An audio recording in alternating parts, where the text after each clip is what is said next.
नामक पुस्तिका के अंदर परमेश्वर कबीर जी की अमृतवाणी तथा परमेश्वर कबीर जी से प्राप्त तत्व ज्ञान संत गरीबदास जी की अमृतवाणी है।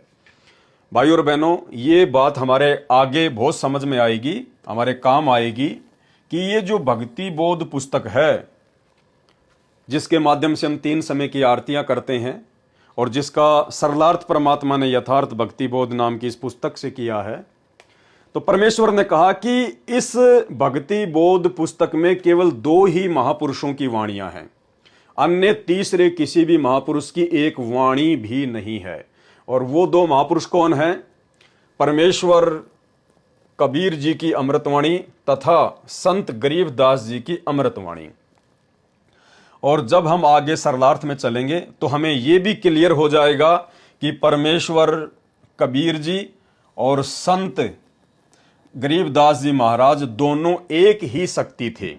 यानी परमेश्वर कबीर जी ने ही आज से लगभग 300 वर्ष पहले गरीबदास जी महाराज जी का रोल किया, एक भूमिका उन्होंने निभाई।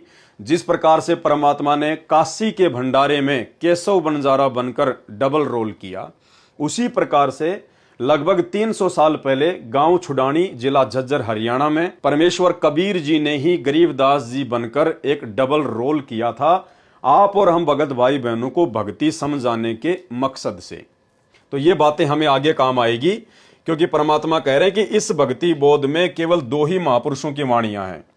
और जब हम संध्या आरती के सरलार्थ में चलेंगे तो वहां हमें पता चलेगा कि वहां पर एक ऐसी वाणी है जो वाणी गरीबदास जी के किसी भगत की है।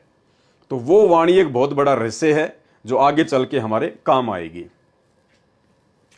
भक्ति बोध नामक पुस्तिका के अंदर परमेश्वर कबीर जी की अमृतवाणी तथा परमेश्वर कबीर जी से ही प्राप्त तत्व ज्ञान संत गरीबदास जी की अमृतवाणी है, जिस वाणी का पाठ प्रतिदिन नियमित करना होता है। यानी जो तीनों समय की आरतियां हमें सतगुरु रामपाल जी परमेश्वर जी ने दी हैं, इन तीनों समय की वाणियों का हमें प्रतिदिन पाठ करना होता है। भाई और बहनों, पाठ करना होता है। देखो लिखा हुआ है गुरुदेव ने, पाठ। पाठ का मतलब होता है भक्ति बोध पुस्तक को हाथ में लेके पढ़ना, उसको कहते हैं पाठ।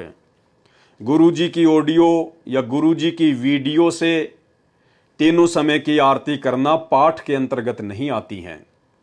ये तीनों समय की जो आरतियां गुरुदेव ने ऑडियो और वीडियो में डाल रखी हैं, ये केवल विशेष परिस्थितियों के लिए है। जब आप किसी विशेष काम में फंसे हों, आपके पास में आरती करने का समय ना हो, उस समय आप जी इस भक्ति बोध से पाठ करने की स्थिति में नहीं होते हैं, तो आप जी कम से कम अपने मोबाइल में वो तीनों समय की आरतियां लगा के कर सकते हैं, चला के कर सकते हैं, अपना काम करते करते हम कर सकते हैं, ताकि परमात्मा ने हमें जो 5 यज्ञ दी हैं रोजाना करने के लिए, जिनमें एक यज्ञ है ज्ञान यज्ञ, जिसके अंतर्गत ये तीनों समय की आरतियों का पाठ करना होता है, ताकि हमारा वो यज्ञ पूर्ण हो जाए। भले हम मोबाइल से करें, विशेष परिस्थितियों में हमारा वो यज्ञ ना छूटे, इसके लिए परमात्मा ने ये तीनों समय की आरतियां ऑडियो और वीडियो में डाल कर दी हैं।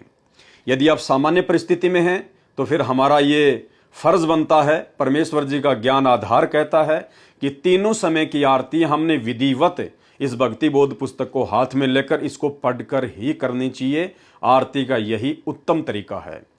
इसके अलावा जो भगत भाई बहन अनपढ़ हैं, जो भगत भाई बहन नेत्रहीन हैं, जिनको दिखाई नहीं देता, या जो भगत भाई बहन बहुत ज़्यादा बूढ़े हैं, जो बुजुर्ग हैं, जो भक्ति बोध पुस्तक से आरती नहीं कर सकते हैं, तो उन भाई बहनों के लिए सतगुरु रामपाल जी परमेश्वर जी ने वो तीनों समय की आरती ऑडियो और वीडियो में डालकर हमें दी है। और यदि हम स्वस्थ हैं, पढ़े लिखे हैं और आसानी से हम तीनों समय की आरतियों का पाठ समय निकालकर कर सकते हैं, तो उन भाई बहनों के लिए ऑडियो और वीडियो से तीनों समय की आरतियां करने का विधान नहीं है।